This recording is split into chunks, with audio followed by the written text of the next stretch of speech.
Last one. Hiya, pal. It's me, Mickey Mouse. Gosh, am I excited to hear you've decided to come on a cruise. We're gonna have a great time sailing around the Bahamas. And I know that Minnie and Donald and Goofy and Slicko are really excited too. This is gonna be fun, and I can't wait to see ya real soon. So long. Who said that? Dad, who said that? Who called Who you? called you? Hindi ka nagli-listen eh. Come here. So, ayun na nga po, no? Sobrang lamig dito sa aming tahanan. Nandito po kami sa New Jersey kung saan nagkaroon kami ng winter storm. Di ko alam kung ilang inches tong lalim nito pero sobrang lalim kaya ayan, wala akong ginawa kundi maglakad-lakad sa labas kasi talaga naman nakakapanginig ng balikat. Ang lamig ng snow dito sa amin. Talagang manginginig ang balikat, ang braso, lalo na kung meron kayong mga arthritis. So, tingnan natin, lakad-lakad ako dyan, lakad dito, hanggang sa makarating ako sa may Hackensack River. Ito po yung itsura ng Hackensack River kapag merong snow. Yan, kaya makikita nyo ho. Ganda rin ho, maganda ang itsura niya pero hindi po siya maganda sa feeling. Dahil masakit po siya sa mga bato.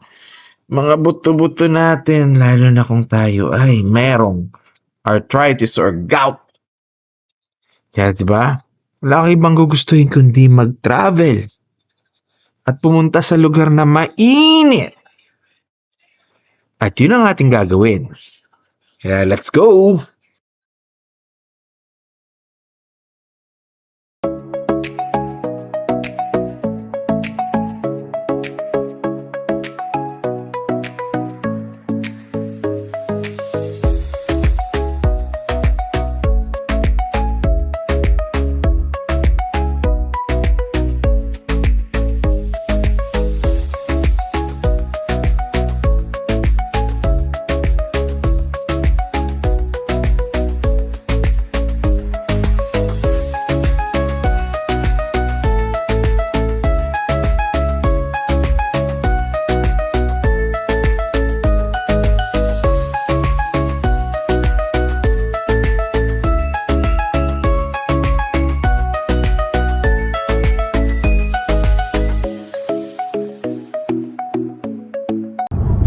Lord, thank you for this beautiful weather.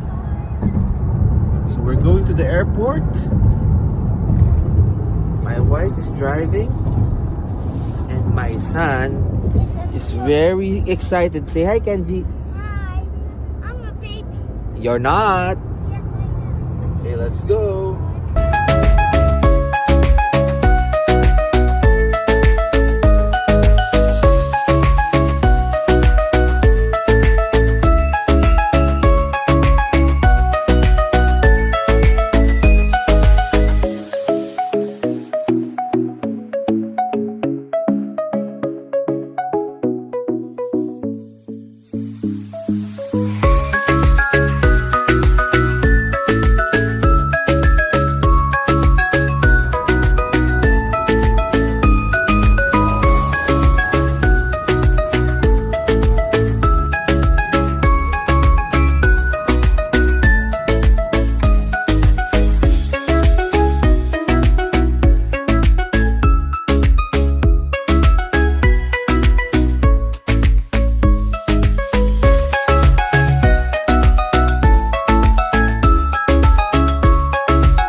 So nakarating na kami sa Hampton Inn. Wala kaming ibang ginawa dito sa Fort Lauderdale kundi mag-ayos ng pamimigay para sa ibang stateroom. Ang tawag nila pixie dusting. Tapos yun, walang ibang gagawin kundi picture, picture, picture, picture, picture at TikTok. Buksan mo, papasukin ako. Bulaklak para sa'yo. Ano bang gusto mong gawin ko para mahalin mo? At pagkatapos ng intermission number natin, pumunta kami sa lobby kung saan nag-abang para sa aming bus. Kasi pupunta na kami sa Port Everglades. Ayan, nagta-travel kami. Medyo malapit lang from the hotel. Siguro mga less than 15 minutes. Sobrang lapit lang ng terminal o yung port.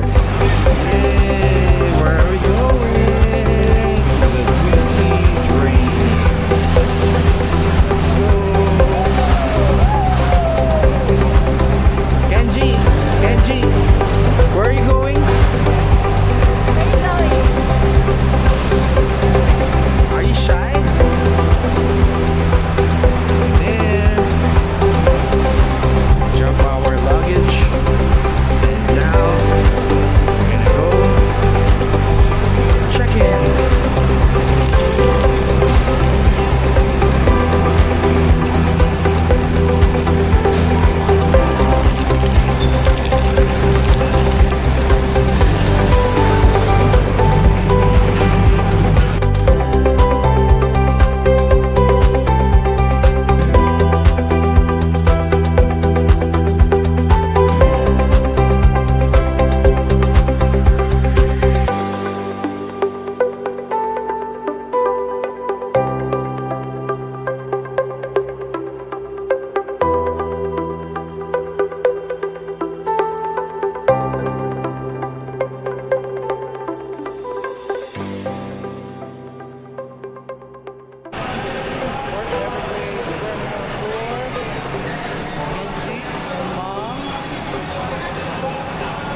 And it's me. Let's go. We're gonna go inside our ship.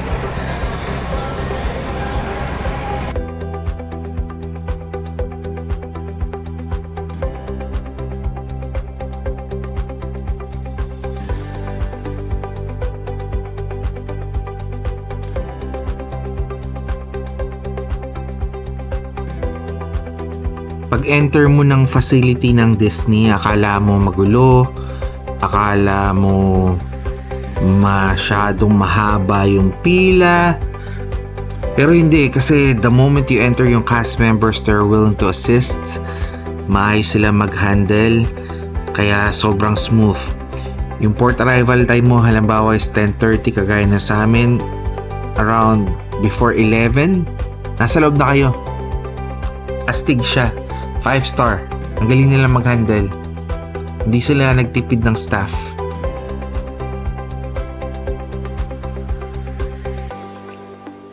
After nitong pila na to, dito na i-verify yung passport nyo, yung birth certificate ng bata, at isaset yung magic band. Go, Benji.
Moravia.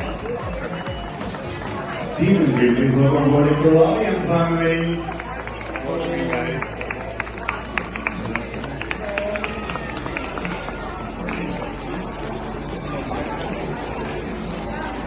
Disney Dream, please welcome aboard Jennifer and Jill.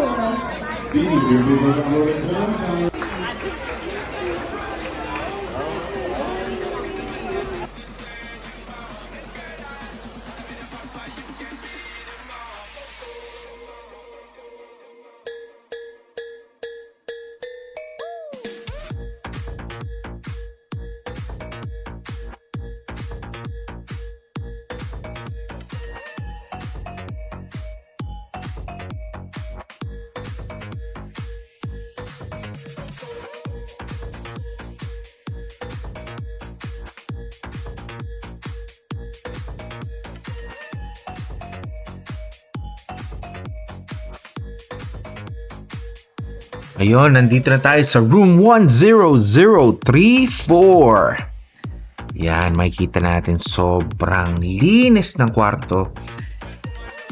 Yung bed, hindi kalakihan pero normal na queen size siya. Kaya okay na okay siya kung dalawa lang kayo.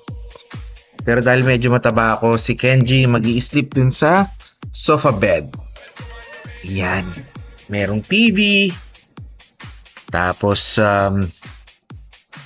hindi ko pwedeng buksan yung CR kasi andun si Kenji. Pero makikita natin sobrang ganda, sobrang maayos, maliwalas. Hindi ko in-expect na. Akala ko maliit siya pero okay siya. Malaki rin talaga. Sapat na sapat.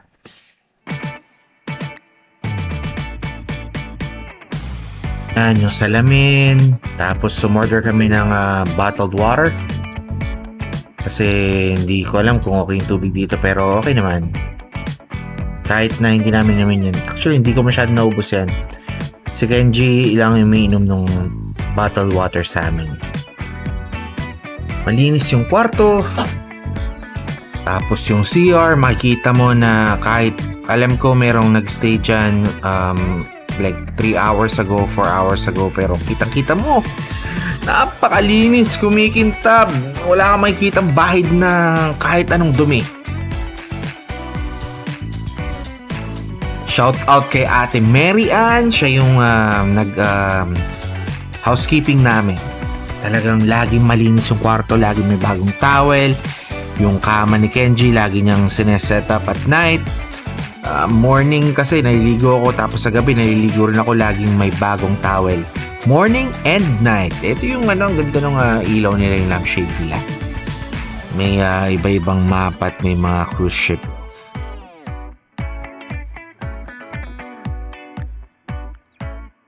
Tapos na mag-CR si Kenji at nandun na siya sa kamang napakalambot. Actually, sobrang sarap matulog dyan. Siguro kung mayaman ako, bibili akong kama kagaya ng kama na yan kasi masarap siya sa likod. At mga talaga ako sa lampshade, ang ganda. So, and si Babe, hi Babe! Diba? Sobrang ganda. May mga kung ano nung post stamp ba yan?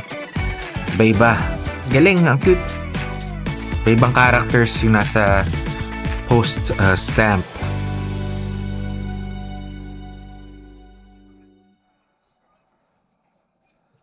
Ayan, makikita nyo dyan. Si Little Mermaid, si Ariel, si Ursula, si Hades, Who is that? Hercules. Daming character. What about that one? Oh, Mickey Mouse. Ayun na nga, tuwang-tuwa yung anak ko. Andyan, dami. Mga luma na yan. Siguro 12 years na kasi ata, 13 years, 14 years. Di ko alam. Tagal na yung Disney Dream. So ito yung kanilang ref. Ref ba yan? O cooler? Okay lang, lumalamig naman yung mga drinks kahit papano.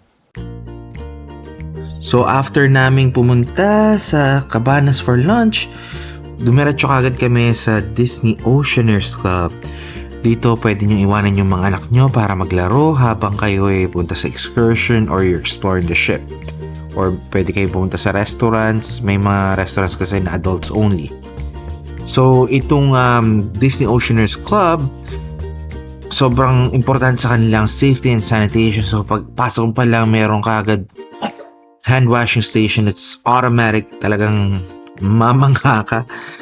Nakakakiliti siya actually. Tapos, please take note na dapat puntahan nyo agad siya sa first day kasi ito yung open house. Hindi na kayo pwede mag-access the following day. Only kids are allowed.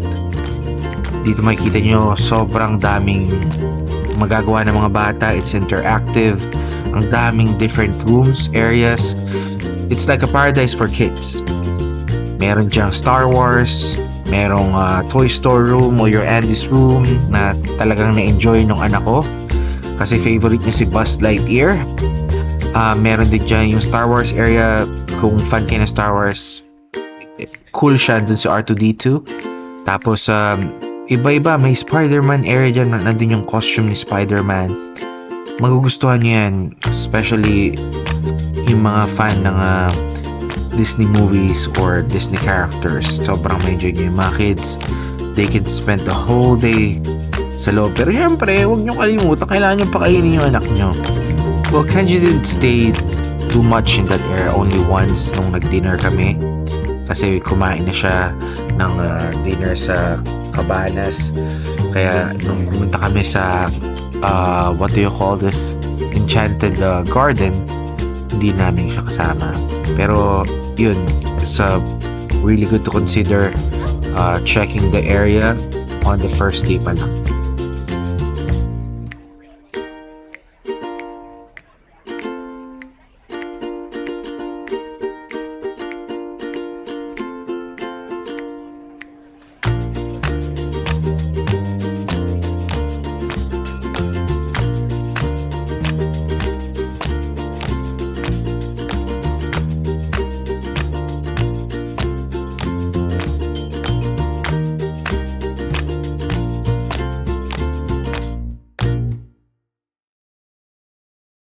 Naming puntahan yung Oceaneers Club.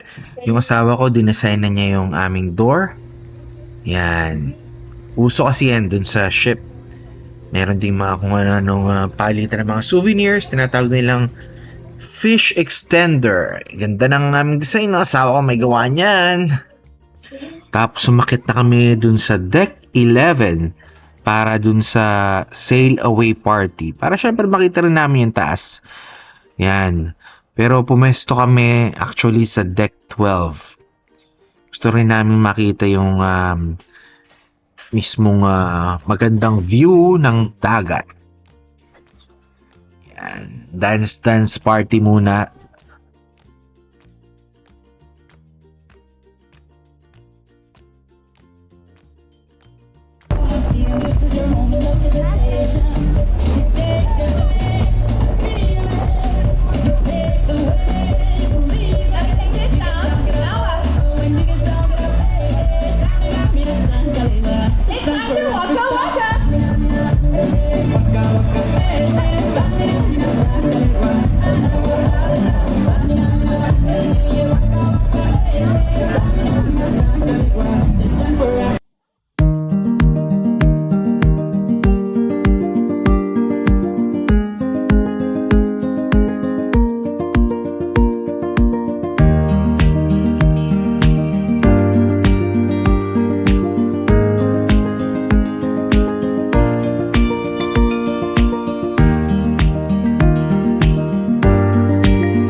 After namin gumala sa taas, pupunta na si Kenji sa swimming pool. Meron siyang dalang water gun, pero be mindful kasi bawal ang toys sa pool. Yan, enjoy muna ang mga kids bago mag-sail. Yan na nga po, dediretso na kami At aalis na kami ng Fort Lauderdale and we're going to Nassau. Ganda ng Florida. Yun, salamat sa panood. See you again.